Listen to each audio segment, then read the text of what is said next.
Pra ju nuk mendoni se është Belinda Balluku protagonisti, as i diskursit publik nuk do të jetë? Unë mendoj që nuk mund të jetë Belinda Balluku, sa të jetë Edi Rama aty sipër. Ju përmendët ca raste të niveleve fare të ulta që janë fakte, të asaj antares komisionit që i është bërë presion nga drejtori i saj, drejtorit ka dalë që presionin ose bashkëpunim, s'mund të quhet direkt presion base ja ka bërë Belinda Balluku, dhe kush është ai naiv që sot ende mund mendoj që edhe në këtë çështje kur Rama dhe Balluku kanë qenë bashkë në Turqi dhe mbas vizitës tyre ka ndodhur ajo që ka ndodhur me tunelin, flasim vetëm për tunelin në Llogaras, kush mund mendoj që Rama prapë që nga jashtë? Absolutisht askush.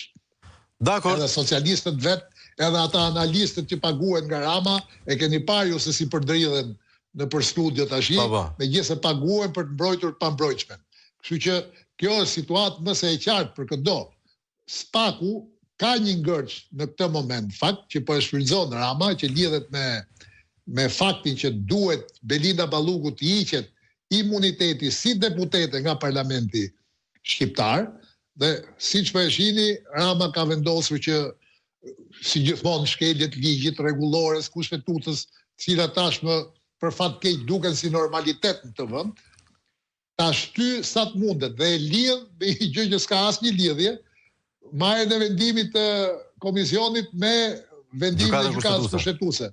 Asnjë lidhje s'ka. Ose çështje të ndryshme. Nuk ka jo jurist, po as karrocier që të çojë lidhje mes këtyre dy vendimeve. Por sigurisht ai ka vendosur fitoj kohë.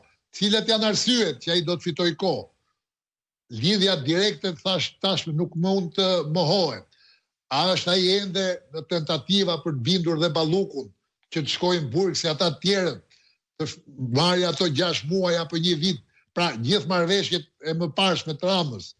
A është ai në kërcënimin e Belindës që po e lëshoi do ta marrë me vete?